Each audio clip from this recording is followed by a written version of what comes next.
Today on the Locked On Texans, more updates as we prepare for the imminent Watson trade and free agency update news as well. But first, before we talk about anything, Cody, start the countdown. Let's bring them in right.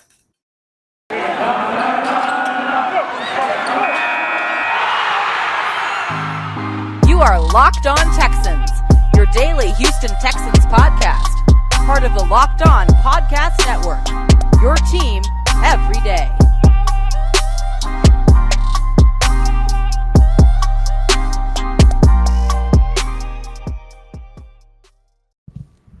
Welcome to another episode of the Locked On Texan podcast, part of the Locked On Podcast Network, your team every day. I'm John Hickman, joined by none other than Sports Illustrated's Cody Davis. Super excited for today's podcast as we are gearing up for whenever Watson is gone.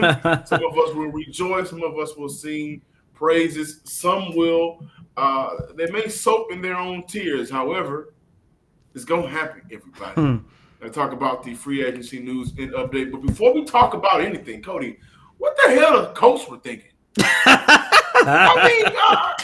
on, man. I mean, I guess they figured if we give, look, I understand it. The Colts do have a team that's like a quarterback away, and I guess in their mind they figured if they offer the Houston Texans the world, the moon, the sun, heaven, the galaxy, everything except for hell, then maybe, just maybe, Nick Caserio and the Houston Texans will actually agree to it. And for those of you who don't know, and John, I know you guys, I know you want to jump in, but I got to give people the backstory if they don't know, because the news came and went in a blink of an eye. As we all know, on Sunday, the Houston Texans came out and said that they were giving teams permission to speak to Deshaun Watson. And as of right now, at 6:37 on March 14, 2022, the Carolina Panthers and the New Orleans Saints are the top two teams who are positioning themselves to make a move for Deshaun Watson. They've actually, not to cut you off, they've actually completed their meetings. Yeah, I was just about to say that. And teams have sent over their top executives over to, participate in the meeting. Meeting happened in Houston. So that's big. And including in that meeting, Saints, Mickey Loomis, Dennis Allen, and Panthers, David Tepper and Matt Rule. So more teams will follow, according to Aaron Wilson of Pro Football Network. However, I think those are the top two teams at this time. And unless a team gets real desperate, more than the Panthers, I'm not 100% sure it will come out to more than those two teams as the last two finalists for the Deshaun Watson sweepstakes.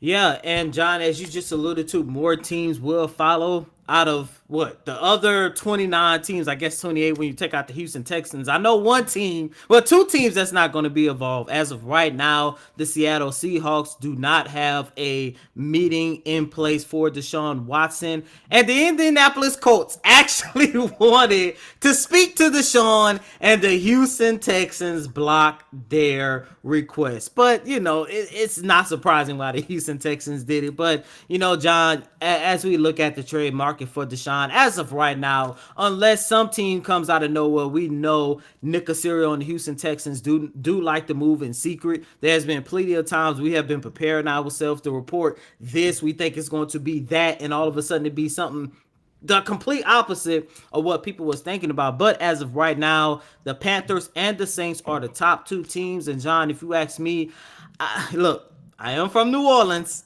That is my team. Shout out to Jalen Johnson on YouTube. He said, "Oh yeah, he said your Saints," and then put "your" in all caps. I know yeah.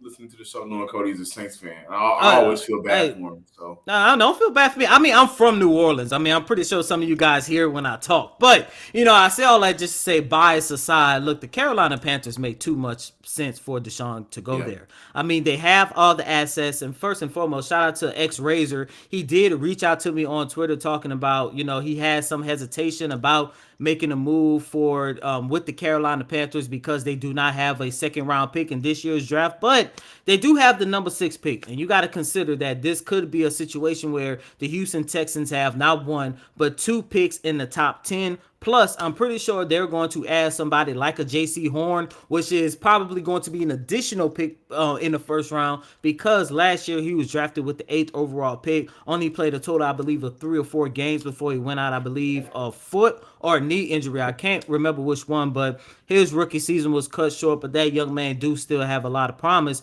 But I also reported this on Sports Illustrated. The Carolina Panthers, man, they got to feel like they are in prime position to get their hands on Deshaun, because on yesterday they cut A.J. Bouye and Morgan Fox. That saved them a total of $7 to $8 million, and there are now $30 million under the cap, which means they can absorb all of Deshaun Watson's salary for this upcoming season.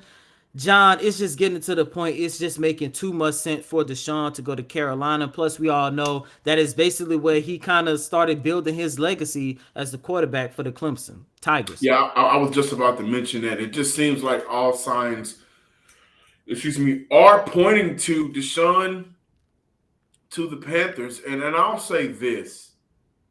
Hopefully, this does not become a situation where Deshaun decides to go to the team and waive his NTC, no trade clause, for a team that doesn't give Houston the best in return. I don't believe that there's a real issue between Nick Caserio and Deshaun Watson. I think they've been very cordial about the situation. I think Nick Caserio came in maybe with a mindset of, give me an opportunity to change your mind and stay. That didn't happen. And so now we look at a partnership between the two where it's always been professional, maybe between the two. We've seen times, and Cody, there was a couple of times I was at training camp. You were at training camp more times than I was, but there never seemed like there was an issue between the two. They've always been. No, there was talking, laughing, and talking with each other several times. Absolutely. So, I hope this isn't a situation where Deshaun, who beat his criminal charges, can now move on to a team that he wants to play for, getting out of Houston, where he says, I got one more trick up my sleeve, and I'm going to go to the team. I'm going to waive my no trade clause to the team that, ultimately won't give you the best in return. I don't think it's going to happen. And I was just going to say, I think that is when we start getting to whether or not the Saints get involved, because and that's going to be a tricky situation for him if he does want to go to the New Orleans Saints, because look, the Saints, they have cleared space in their salary cap, but I don't think they still have enough to absorb Deshaun Watson's contract. Plus, they do not have the pieces and the asset like the Carolina Panthers do. And I'm sure that the Saints would prefer to, just like Houston, to get this trade done before the 16th. That way, the Saints could take on Deshaun's contract, and Houston would take on some of the players that they may send back to help the Saints with their salary cap as well. When I look at the Panthers, I look at a team that can offer a top 10 pick. I look at a team that I think if Deshaun goes to New Orleans, they will be a better team than the Panthers for next year's draft. So the capital for the draft following year, will be much better for Houston if he goes to the Carolina Panthers. They get a higher second-round pick this year as well. But I also look at the possible players that Carolina can send back. A Derek Brown, a Brian Burns, a Jeremy Chin, a J.C. Horn, a C.J. Henderson. I look at those players as cornerstone pieces that Houston can use and win with immediately, right? You don't have to necessarily wait for development of a guy, right? And on top of that, you're able to fill some of the holes and needs of your team right now, and then go out and use the draft and handle everything else along with free agency, which we'll get to coming up soon. So for Houston and Carolina, that seems like the perfect match. And I'll say this. I'm looking at how Carolina have handled themselves this entire time. A lot of ups and downs with Deshaun Watson, whether or not he's going to be able to play football ever again in the NFL. They stuck around, man. Yeah, they did. Like Carolina was that girl that waits for you to get your life together. Yeah, I know you had a girlfriend and you maybe was a cheater at one point, and we talked in between times, and you said that you loved me, and we went on a couple of dates, but then you went another way because you had your own issues going on, and I didn't understand, but I'm going to stay here and be your friend. Carolina has been that the entire time. Reward Carolina with the ring, and the ring for Carolina is Deshaun Watson. Go ahead and hit that knee by getting him out of town, bring in the players and assets back that can help Houston out right now. So, as we mentioned, just to kick this thing off, the meeting with the Saints are over. The meeting with the Panthers, that's over. More teams may be following per Aaron Wilson. However, I think those are the top two, unless another team gets involved that can beat the Saints. I don't think there's a team out there that can beat the Carolina Panthers and what they may be able to offer for Deshaun Watson. And I don't think there is a better offer than what BetOnline.net could do for all of you sports bettors out there right now. Hey, listen, March Madness is finally upon us. And from all of the latest odds, contests, and player props, BetOnline.net is the number one source for all of your sports betting needs and info. They remain the best spot for all of your sports scores, podcasts, and news this season. And it's not just basketball. For all of you baseball lovers, happy that you have baseball back. You can bet with that. For all of you boxing lovers, for all of you UFC fans that go crazy for the octagon, you can also place bets on BetOnline by wagering whatever you want on BetOnline.net, including live betting and your favorite Vegas casino games. Head to the website today or use your mobile device to learn more about all of the latest trends and actions, because BetOnline is where the game starts. Thanks for making the Locked On Texans your first listen every day. Make sure you're following Locked On NFL, where Locked On experts cover the biggest stories around the NFL every Monday through Friday in less than 30 minutes, just enough time for your toast and orange juice. It's free and available wherever you get your podcast. So I'm pretty sure a lot of you guys have seen the Key and Peele sketch where there's the calm Obama and then there's the angry Obama. Right, where Obama gives you what he will say, but then angry Obama says what's really on his mind. We're going to do this with the coach real quick, because this is just, it's absurd to me that you would even pick up the phone and call. Coach, wait. Since this is Locked On Texans, let me be polite Texans, and I guess you'll be, what they really want to say, okay? Boom. Hey, Jack. Hey, Lovey. The Indianapolis Colts have offered us a trade package for Deshaun Watson, and I politely declined. What the hell are they doing calling me? We got to play y'all until there's no more NFL, and you think we're going to give y'all Deshaun, who, by the way, we know how good he is to whoop our ass with? Downtown, click. Why would you even think about doing that? The Colts, what were you thinking? Like I said, man, like I said in the first segment, maybe, just maybe, if they sold their soul, they could have gotten Deshaun Watson. Because ain't look, no soul worth selling. No, when I saw that news, I was like, what? They really tried it? They tried it, and they failed.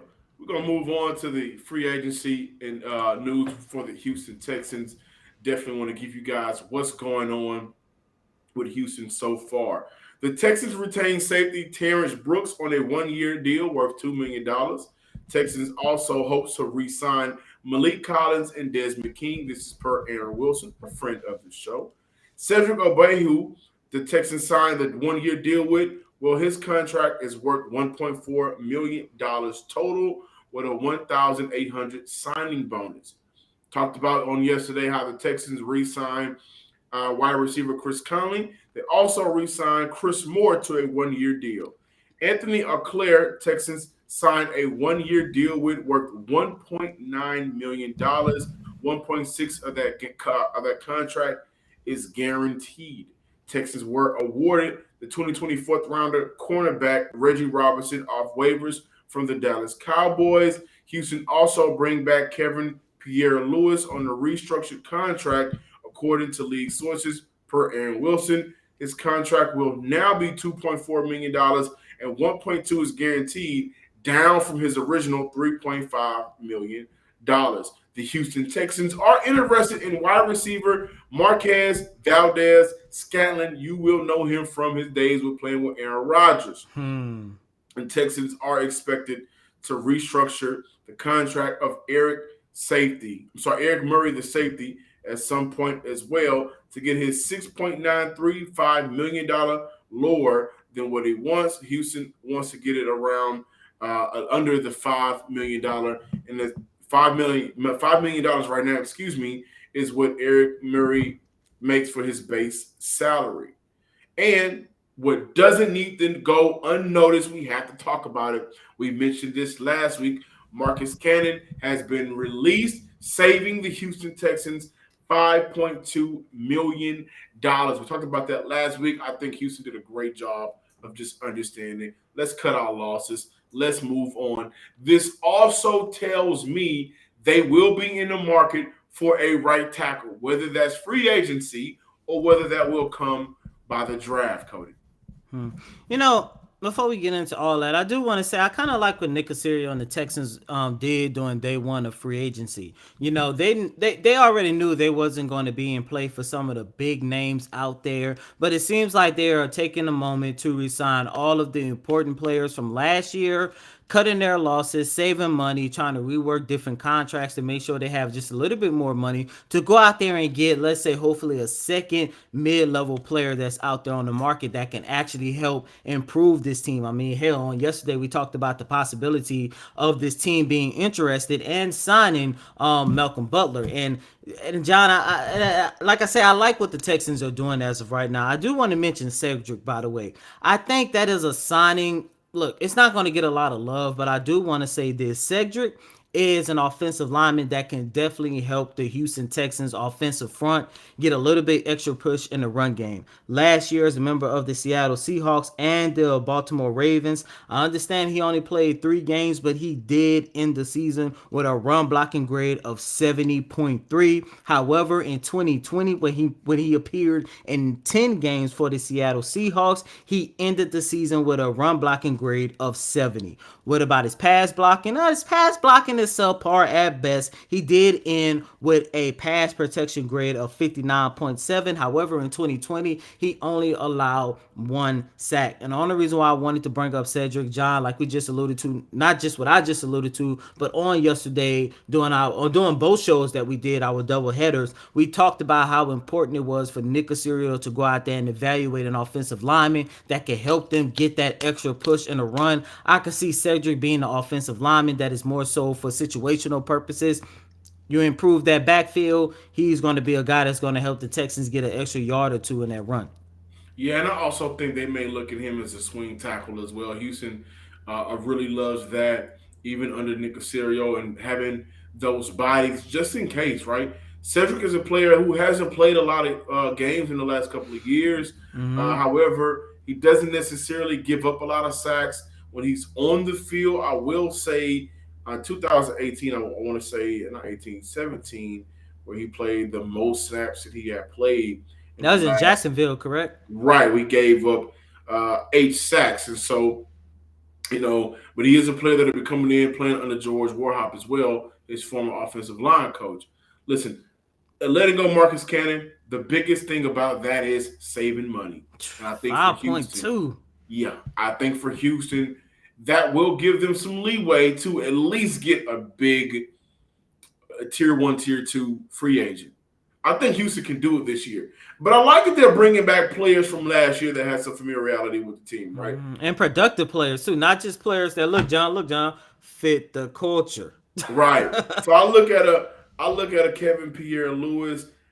His production came mainly on special teams and filling in throughout the year. I thought he was a player that Houston would, decide to let go, especially once they re-signed Christian Kirksey. But you got those 2 guys back. Now I'm looking at a situation where is Kamu Grugier not going to be a part of the players that you bring back? I mentioned that they want to bring back a Malik Collins, a Desmond King, in conversation with Jacob Martin. Of course, they want to try to work on bringing Justin Reed back. Maybe saving that 5.2 will help with that. And that will be their tier 1, tier 2 player that they sign. the guy that you already have on your roster, right? That you know once he's healthy with a good running mate, he's a very good player in the NFL. So for Houston, as day one ends, as of right now, with the free agency, I'm satisfied with what they're doing. And I also see Houston just allowing things to kind of feel out for them, right? Let some of these bigger name guys go where they need to go. Allow some of these new, how can I put it, new base salaries to kind of determine themselves in terms of market, letting all of that play out and still trying to rework some of these contracts, like with Eric Murray, get some more money on your books so you'll be able to go out there and make a big free agent signing. This episode is brought to you by Rock Auto. With the ever-increasing numbers of makes and models, it's now impossible for your local chain auto parts store to stock all the parts you need. Why endure often pointless or seemingly intimidating questioning and wait while the person behind the counter orders the parts on their computer, choosing the only brand their warehouse happens to carry? You have all the computer access with rockauto.com at home and in your pocket. And one thing I love about Rock Auto is you can really save some time and you can really save some money. Why choose to spend 30, 50, even 100% more for the same parts from a chain store or car dealership? This is an example. A Honda Odyssey fuel pump is $353 from a chain store, $216 with Rock Auto. With gas going up, save that $100+, put that in the tank, and go buy you some hot and readies from Little Caesars, right? Rock Auto prices are reliably low for every customer. Go to rockauto.com right now and see all the parts available for your car or truck. Right, Locked On Texans in there. How did you hear about us box? So they know we sent you. Amazing selection, reliably low prices, all the parts your car will ever need. rockauto.com. Thanks for making Locked On Texans your first listen every day. Now make your second listen to Locked On NFL Draft with Ryan Tracy and former NFL cornerback Eric Crocker. They bring the NFL Draft to life every day with insight and analysis on college football prospects and NFL front offices. It's free and available wherever you get your podcasts. Before we get out of here today, Cody and I wanted to discuss some of the free agency news surrounding the NFL that may impact the Houston Texans. And I think for today's, how we're going to attack the closing for today, looking at some of the players that signed with other teams that we were hoping Houston could probably bring in or have an opportunity to at least interview for free agency. Cody, and I'll go first. Christian Kirk was a guy that I was big on. Spent some time in Arizona, his first 4 years in the league. Last year being his best year in the NFL. But I didn't think he was going to get what is it? A 4-year, $72 million base with an $84 million max value contract, 20 M's at signing bonus with a salary of 1.5, and it works out 15.5 this year, 14.5 next year, 1.5 this year, 15.5 next year, 14.5 the following, and 15.5 to end off with a $500,000 annual workout bonus or a $500,000 up to per game active roster bonus, along with a $3 million incentive annual. The bag. And there was nothing Houston could give out to compete with Christian Kirk. Didn't see that one coming. Shout out to that young man. He's actually from Arizona, played at Texas A&M. And funny, I remember the high school class that included Tony Brown, who just forgot where he signed. He signed a couple of days ago out of Beaumont. Shout out to Tony Brown. Leonard Fournette, I want to say, was in that high school class. But Speedy Noel was in that high school class. And he went to A&M, and everybody was expecting Speedy Knowles to be that guy coming out of high school. But Christian Kirk ended up being the top receiver for A&M during that time frame. John, the one guy that I was really disappointed to see sign was James Conner, the running back. The guy who I had on my number one free agency wish list on yesterday, as a matter of fact. He was the guy I had on my list. I really wanted to see the Houston Texans make a push for him. But unfortunately, he decided to re-sign with the Arizona Cardinals. It makes sense. Not only did the Cardinals give him a really good contract, I can't remember what he re-signed for, but they did allow the other running back he was sharing the backfield with, Chase Edmonds. He had signed with the Miami Dolphins. And speaking of the Miami Dolphins, I know we played around with this idea a couple of weeks ago, but man. Teddy Bridgewater, he signed with the Miami Dolphins to be the backup for my guy out there, Tua. So those are some guys that we really wanted to see the Houston Texans sign, but there's still a lot of guys on this market. And, it's going to be real interesting to see. Well, it's going to be really interesting to see how these next 24 to 48 hours play out, not just with the trade of Deshaun Watson, but to see how Nick Caserio, Lovie Smith, and the rest of those guys off of 610 and Kirby are going to revamp and shape shape this roster, just to make it a little bit more competitive, a little bit more exciting for the 2022 season. Because I think we all can agree, unless they just go on some magical run and everything falls in line for the Houston Texans. We talking about best coaching we ever saw. Davis Mills all of a sudden elevate to a top 10 quarterback. The defense, they top 10. They get lucky and end up with a magical record. I think we all can agree that the Houston Texans will not be a playoff team in 2022, but we want to see them play more competitive football and, just allowing these young guys to not only develop but establish themselves as a foundational piece. So we will have several guys that can actually help speed up this rebuilding process. Absolutely. I do want to end off with two things, and then I'll close it on my half. To respond to your they're not going to be a playoff team, Cody, why not? Also want to give a shout out to Keon Crossan, former Houston Texan. He signed a 3-year deal worth $10.5 million that averages $3.5 million annually. And Keon Crossan negotiated his own deal.